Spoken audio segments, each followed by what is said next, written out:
en route back to the church. He had to go out to the airport. I don't know if he's picking up Brother Jamal, Reverend Jamal Bryant. Nevertheless, we're gonna get started. When I say to God, I would like for you to say, be the glory. Amen? Amen. To God, be the glory. To God, be the glory. To God, be the glory. To God, be the glory. I don't hear everybody. To God, be the glory. To God, be the glory. To God, be the glory. Amen, amen. God have been good to us, have He? Amen. And God have been answering our prayers. For those of you that might not know, we had a victory. That's right. Come on.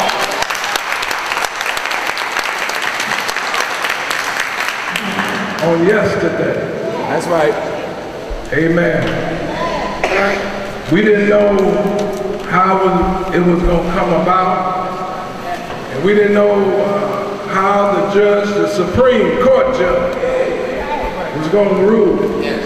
As a matter of fact, I was in here on yesterday trying to get everything prepared. And when I got home last night, I got the call. And I was just so ecstatic. I was just really so elated how it was that after all of the fighting, and that just lets us know that if we fight, we will win. We will win. Amen. When we fight, we win. When we fight, we win. Amen. Amen. So God have already instructed us. Amen. If you make one step, the Lord will make two. Amen. And when we stand up, God has our back. A lot of you might have seen me on Rachel Maddow and on the news standing up when we was at Lansing, when we was in Lansing. And the ones that was over the committee that was over the font size had ruled against us. And I went up there and I told them, I say, I know that Coke is sponsoring you. And I know that the Koch brothers might be paying. I know that the Koch brothers has a lot of money and they paying for a lot of legislation. Yeah, they're paying to be able to run the government. They're even doing it even with Mitt Romney and all of this election that's coming up. They're trying to buy our democracy. That's right. But democracy is not for sale. Amen, amen. And I told them, I said, the Koch brothers might be sponsoring you. And I told them, I said, the Koch brothers might be paying you. But I'm not worried about that because I know that God is on our side. And God is bigger than any Koch brother. God is bigger than any Supreme Court justice. See, he can make them change their mind, and they don't even know why they changed their mind. That's right. God can do things. Amen. If you don't believe me, all you got to do is read your Bible and see what he done with David, just a lad of a child. Amen. He told him, see, sometimes it look like you up against a giant. And it might not just look like it all the time. Sometimes we might be up against a giant. But we slew giants in the past. Yeah, because we had God on our side. So I'm just trying to prolong the time a little bit to give them a chance to get in. We're going to get ready and start partaking in breakfast and allow them. I don't know if everything is ready over there. How we coming over there, Sister Gloria? Okay, we got just a couple of more minutes. So I just want to tell you to sit back, to relax, get ready for some voter empowerment. We need some folk to get out there, register. Register, there it is. Amen. Register our community. Because at the end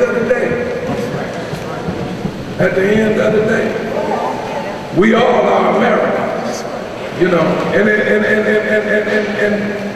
being an American is just not just being a citizen, or just not just accepting the fact that we're American, but it is just a responsibility that go with it. You know, it's our own responsibility to get out there and make sure that democracy is upheld, to make sure that we maintain this democracy in America. One of my favorite sayings is something that what's his name? John Fitzgerald Kennedy said. And what he said was, ask not. It took me a long time to understand what all this meant. But he said, ask not what your country can do for you, but ask what you can do for your country. So we got to get out there, we got to be a part of America. We got to embrace our citizenship. Ain't that right, Laura? Laura, we got to embrace our citizenship, right? Amen? Amen. So, embracing our citizenship it's more than just walking around, you know, saying that I'm American. We got to have some kind of determination how America moves forward. That's right. You know, this is we sit around and we say, whose city? Whose city? Whose city? Who's America? Who's America? That's right. This is our America. So we got to get involved. We got to get active. We got to get engaged in how America goes forward. That's right. And one way that we see that America goes forward is through the middle class. Amen. Come on. Somebody don't believe that, but it's the truth. I know you're right. Yeah, when the middle class or when the working poor is doing all right, the rest of America is doing all right. So we got to make sure that the president that we got in, but let me tell you this, it's not just the president that's in there. We got to stay engaged. Some people think it's just for 2012, but I'm not in agreement with that. I'm not fighting for 2012. When Dr. Martin Luther King and all of the others that went before us, all of the other giants that went before us, they wasn't just going for the civil rights bill. So I'm not just going for just 2012. That's right. I'm in this thing till I leave here. Did y'all hear what I said? Oh yeah. It's not just no one victory. We're not just looking for a victory here and a victory there. We're in this thing for the long haul. So I'm in this thing till I leave here. Rest assured that. Now, as I was coming up, and there have been some times, you know, when I was a little kid, about 12 years old, I got involved with social justice, and I was involved with Northwestern High School, walking out and being engaged with politics and the struggle that we as minorities or we as black folk was dealing with here in America. You know, I was focused on that. But as I got older, I kind of fell off. A lot of us, amen, that's right, fell off the mission.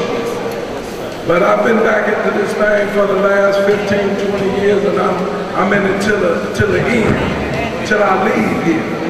I'm gonna stand up and I'm gonna fight for the underserved population all over this country, all over this world. If it's not right, I'm gonna stand up for God's people everywhere I go, and as far as I can make an impact.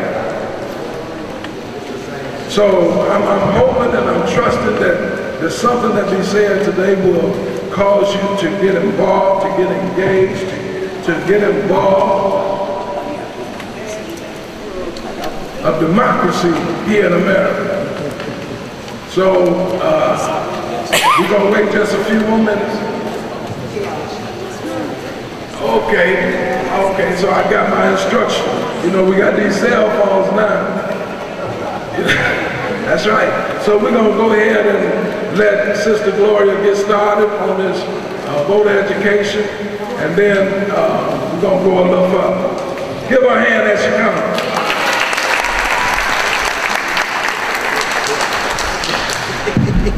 Good morning, everyone. I'm Gloria Mills, and I'm the voter registration coordinator. You should be receiving right now an official copy of the State of Michigan voter registration application. I say official copy. Now, there are some very good things that happen in terms of voter registration in Michigan, along with some other things, but what's the first thing, you can also download official ballots off of the State of Michigan website. So you don't have to go to a city clerk's office, you don't have to do a lot of things. You can get these off of the internet. So how many ever you need, you can download them at home and go out and do voter registration. That's the first point we need to make. Second point is, all of us can do voter registration. One of the victories that Reverend Williams talked about was the fact that we were able to turn around the people in Lansing who wanted to require that people had to be deputy registrars to go out and register voters. That's not necessary, and it was vetoed. It was proposed by the legislative body, but it was turned around by the governor.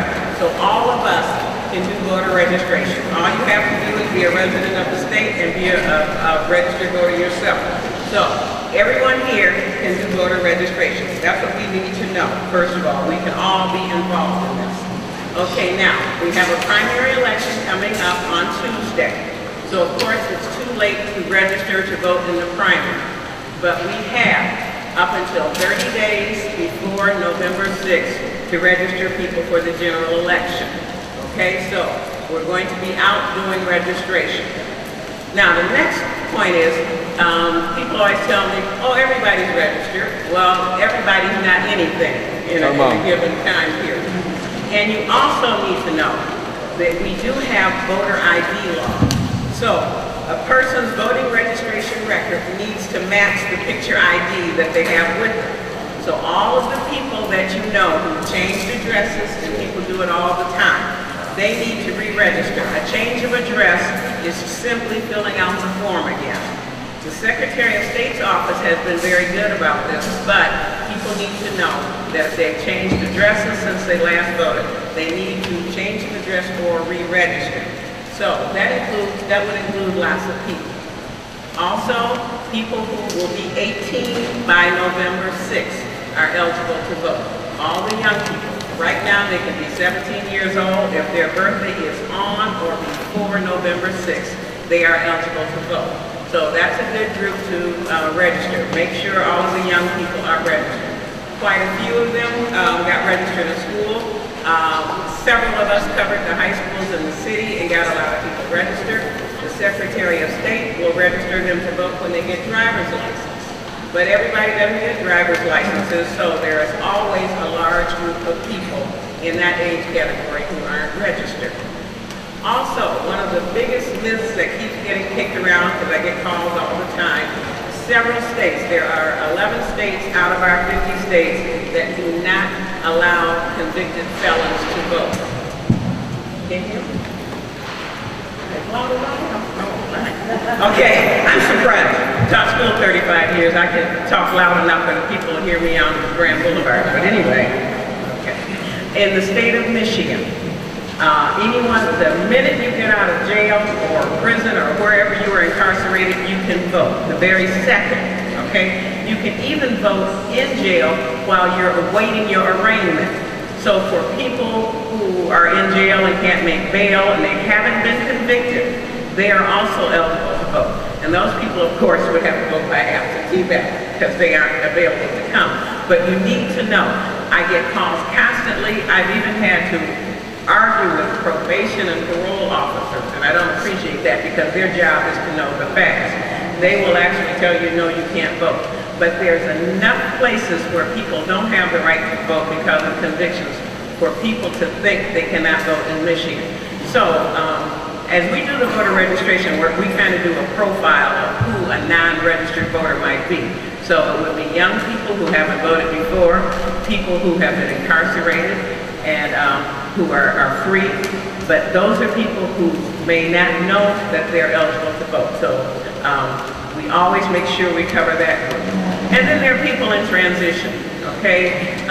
If you're having issues with paying bills, keeping a house, keeping a roof over your head, and being hungry, voting is the last thing on your mind.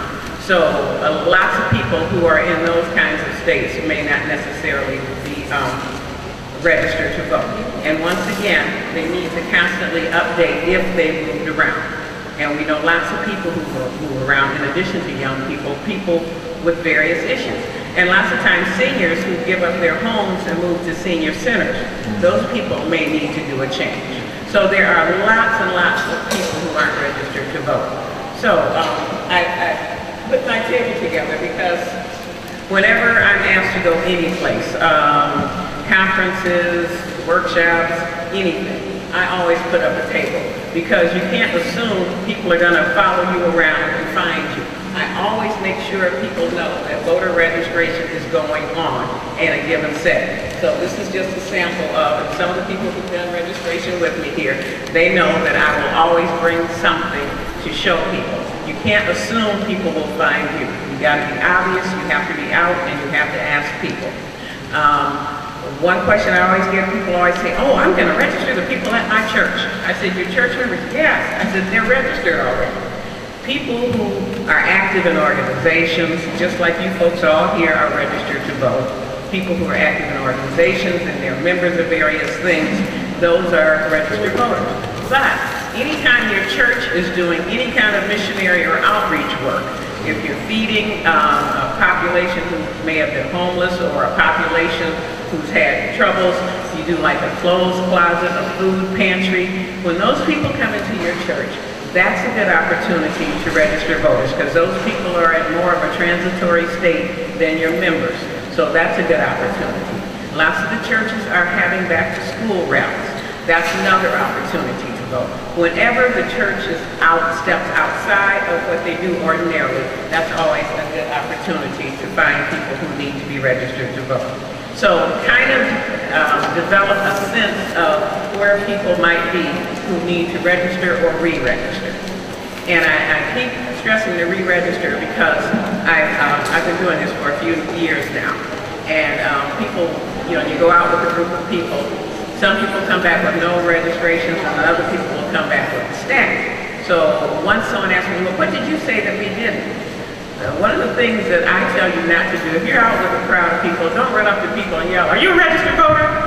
They may not want their friends to know that they aren't registered. So I always say, do you need an opportunity to update your voting record? So that might mean whatever, but it doesn't mean I'm necessarily not registered because some people aren't and they may not want to tell everybody. So when you say you need an opportunity to update your record, that gives everyone a chance to come to you without exposing themselves. You have to keep in mind, some people may not want you to know a lot of this stuff, and it is a very private process. So that's some of the things you need to remember when you're actually doing voter registration. Okay, if you'll look at your registration form, okay, and I wanted everyone to have this because there are instructions on the top. But when you're doing the registration, you didn't get one? Everyone have one? Okay. Now, you don't need the top part. These are the instructions. These are good for you to hang on to. But if we look at the form itself, let's have a look at the form. Okay, we start with number 1. The questions are you a citizen of the U.S.? And will you be 18 years of age on and before election day? You have to have 2 yeses there, otherwise they're not eligible. Okay? So always start there. Okay, now I get controversy. Some people say they fill them out for the people and so forth. Some people will want you to fill them out. Most people will fill them out themselves. Okay? Now, as a person doing the registration, you can fill out the whole form, everything but the signature box at the bottom, of course. Everything else you can write for people. They'll tell you a lot of times. They'll say they don't have their glasses, whatever the reason. You can fill them out. Okay, number 2, you need a complete mailing address. Okay, names, address, apartment numbers if there is one, city, zip code. Okay, and this form is the same form for the state of Michigan. People will say, oh, I don't live around here. As long as they live in Michigan, this is the form and you can do that registration. Okay, I'm just going to talk about the mandatory parts of the form. Everything doesn't have to be filled out. Okay, after the complete address, okay, the next mandatory line. Is there a question? Okay. Okay, after the complete mailing address, I said the next mandatory line is the date of birth.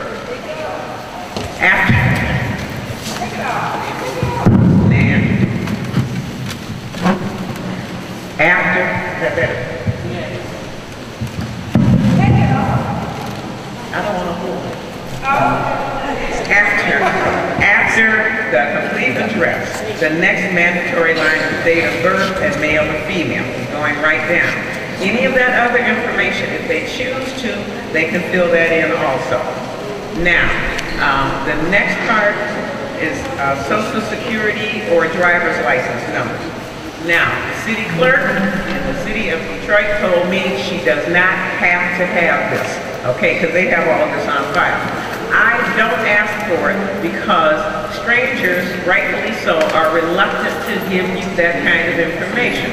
So since we don't have to have it, I don't ask for it. Some people will fill out everything and that's fine, but I will not ask a person for their Social Security numbers or their driver's license numbers. Those are optional. If people want to give it, fine, but I never ever ask for that, okay? After that, the only other thing that's necessary are 2 signatures and 2 dates. People always ask about why do they need 2 signatures. They told me in the city clerk's office, 1 signature verifies the other.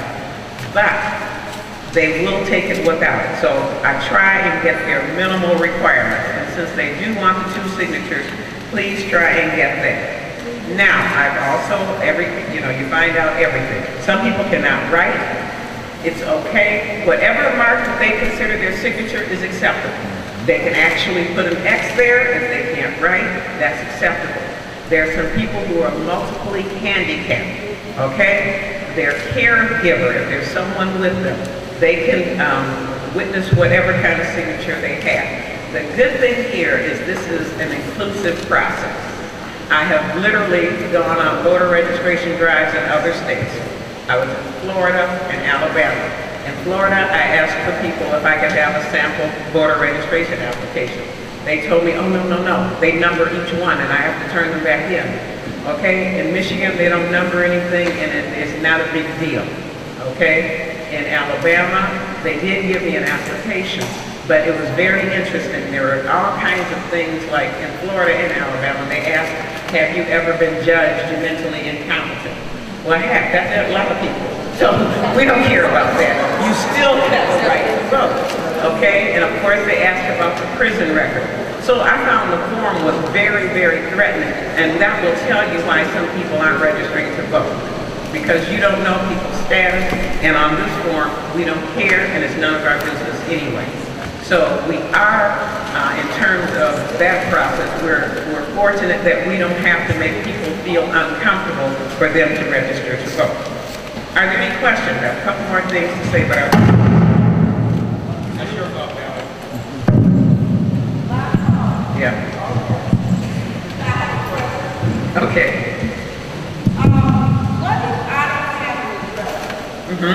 Okay. Thank you. Now, it does say on here, there's a line that says, describe where you live if you don't have an address. Okay, that's underneath city. If you do not have a house or street address, describe location where you live, cross streets or roads, landmarks, etc. Now, that is supposed to encompass people who may be homeless. My only reservation there is, I don't know, a mailman in the world who's going to go looking under a bridge to find you to bring you your car. No, they're not going to do that. But what we have found, the shelters keep mail for people, and they're very good about this. And I always, before I say anything, I go and follow it up. They will. Various shelters where people are affiliated, even if they just go there for dinner and so forth, they will keep mail. So that can be a mailing address. Okay? Yes, ma'am. Can you list a post office box? Yes. Some people do that. Yes. Yes. As long as it's someplace that's deliverable. Yes. Okay. Any other questions there? Okay. And one before. Okay. Yes. I was just curious, I know you're specifically working with the OFA campaign, but a lot of us are from different organizations and we're interested in moving toward canvassing for voter registration. Is the OFA campaign planning any of that you know of that we can assist with or anything like that? Okay. Right. I'm a deputized registrar for the city clerk's office. I can't talk about OFA while I'm talking about this. Okay, so those are two separate things. But the city clerk in the city of Detroit, she allows for canvassing. She doesn't care. It's called community outreach. So there are various organizations who are out doing campaigns.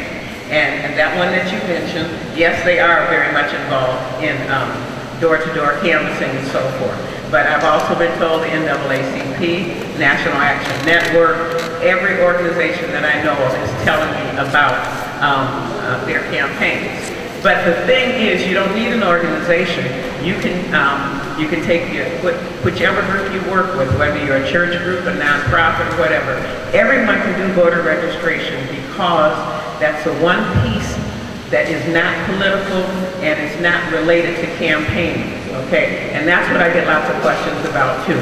Can I do voter registration? When you do voter registration, that's a service to the citizens from the city clerk's office. Anyone can do that in the city, whatever your affiliation. Because even when you're affiliated with a group, you still have your individual rights. So you can be chairperson of political parties, you can be anything you choose to be, but when you're doing voter registration, you can do that with no repercussions at all, okay? So, and I'm affiliated with lots of groups and all of them are doing voter registration because if I go there, and you can ask some of my church members, if I go to wherever I go, I have people doing voter registration, don't I?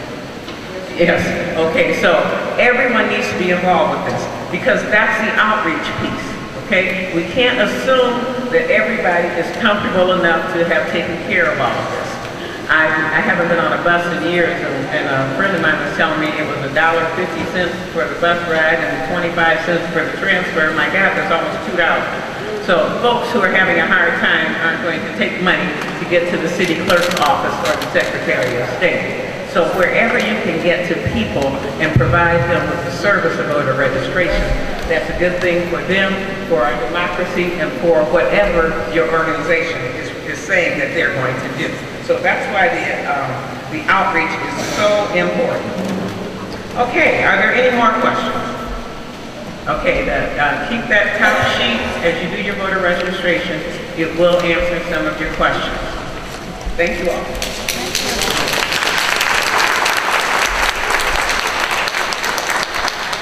Amen. Breakfast is